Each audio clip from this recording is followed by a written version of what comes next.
சர்ப்பம் ஆதாமின் மணவாட்டியிடம் வந்து, நீங்கள் சாகவே சாவதில்லை. நீங்கள் இதை புசிக்கும் நாளிலே உங்கள் கண்கள் திறக்கப்படும். நீங்கள் நன்மை தீமை அறிந்து தேவர்களைப் போல் இருப்பீர்கள் என்றான். அவன் சொன்னது உண்மைதான். அவர்கள் சாகவே சாவதில்லை. ஜீவ விருட்சத்தை புசிக்கும் நாளிலே அவர்கள் சாகவே சாவதில்லை.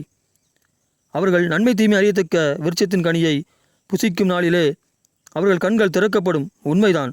மேலும் நன்மை தீமை அறிந்து தேவர்களைப் போல் இருப்பார்கள். உண்மைதான். ஆனால் நிச்சயம் சாகவே சாவார்கள். இப்பொழுது ஏவாள் ஜீவ விருட்சத்தையோ நன்மை தீமை அறியத்தக்க விருட்சத்தையோ இரண்டில் ஒன்றை தெரிந்தாக வேண்டும். அவள் ஜீவனையோ மரணத்தையோ இரண்டில் ஒன்றை தெரிந்தாக வேண்டும். ஏவாள் ஜீவ விருட்சத்தை தெரிந்து கொண்டால் ஆதாமும் ஜீவ விருட்சத்தை தெரிந்து கொள்வான். அவள் நன்மை தீமை அறியத்தக்க விருட்சத்தை தெரிந்து கொண்டால் மணவாளனும் நன்மை தீமை அறியத்தக்க விருட்சத்தை தெரிந்து கொள்வான். இப்பொழுது ஏவாள் ஆதாமுக்கு ஜீவனையோ மரணத்தையோ தெரிந்து கொள்ள வேண்டும். என் மணவாட்டியே, சர்ப்பம் என்னிடத்தில் வந்து என்னை வஞ்சிக்க முடியாமற் போனதனால் அவன் உன்னிடம் வருகிறான். ஏனெனில் நீ என் ஒரு பாகமாயிருப்பதினால் உன்னை வஞ்சித்து அதன் மூலம் என் மற்ற பாகங்களையும் வஞ்சிக்கும் ஆசையில் அவன் உன்னிடத்தில் வருகிறான். அப்படியே அன்று ஏதேனில் ஆதாமை வஞ்சிக்கும்படி ஏவாளிடத்தில் வந்தான். என் மணவாட்டியாகிய நீயோ ஏவாளைப் போல அவள் தேவனுடைய வார்த்தையின் மேல் பற்றி கொண்டிருந்த விசுவாசத்தையும் அன்பையும் பரிசுத்தத்தையும் சற்று நேரம் சர்ப்பத்தின் வார்த்தைக்கு விட்டு கொடுத்தது போல நீ விட்டு கொடுக்காமல் அவனை உன் மணவாளிடம் அனுப்பிவிடு. நீயோ உன் யோசனையின்படியேயும் உன் நினைவுகளின்படியேயும் உன் சுற்றத்தார் நடந்து கொள்கிறபடியேயும் மேலும் கிறிஸ்தவர்கள் என்று வேடமிட்டவர்களின்படியேயும் நடந்து கொள்ளாமல் சர்ப்பமானது உன்னை வஞ்சியாதபடிக்கு பரிசுத்த மனிதர்கள் நடந்து கொள்கிறபடியே தேவனுடைய வார்த்தையின்படி நடந்து கொள். நீ தேவனுடைய வார்த்தையின்படி நடந்து கொள்கிற பொழுது உன் சுற்றத்தாரின் கண்களுக்கு வித்தியாசமானவளாய் தெரிவாய். உண்மையில் நீ வித்தியாசமானவளாய் இருக்க விரும்பாமல் தேவனுடைய வார்த்தைக்கு உண்மையுள்ளவளாய் இருக்கிறபடியால் இப்படி ஆயிற்று.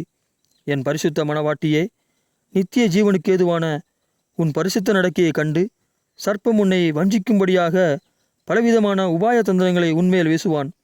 அப்படியே சர்ப்பத்தால் வஞ்சிக்கப்பட்ட உன் நெருங்கிய சொந்தங்களும் கிறிஸ்தவர்கள் என்று வேடமிட்ட மாயமாலக்காரர்களும் தேவனுடைய வார்த்தையை அறிந்து கொண்டிருந்த போது பிசாசால் வஞ்சிக்கப்பட்ட அரைகுறைகளும் அனலுமின்றி குளிருமின்றி தேவனால் வாந்தி பண்ணி போடத்தக்கவர்களும் உன்னிடத்தில் வந்து, நீ தவறாயிருக்கிறாய், உலகத்தோடு ஒன்றி வாழ், அவர்களைப் பார் இவர்களைப் பார் என்று சொல்கிற பொழுது, என் அருமை மணவாட்டியே, நான் நேசிக்கும் ரூபவதியே, நீ அவர்களிடம், நான் உங்கள் வார்த்தைகளின்படி நியாயந்தீர்க்கப்பட்டால் நான் உங்கள் வார்த்தைகளின்படி நடந்து உங்களைப் போல இருந்திருப்பேன்.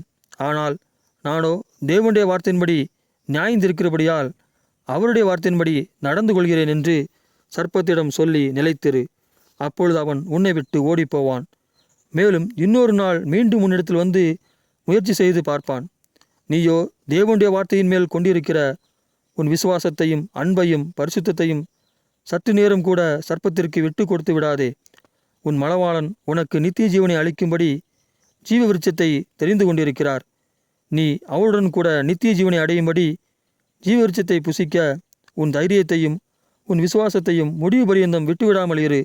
அப்பொழுது உன் மணவாளன் பரிசுத்தராய் இருப்பது போல நீயும் பரிசுத்தமுள்ளவர்களாய் இருப்பாய்.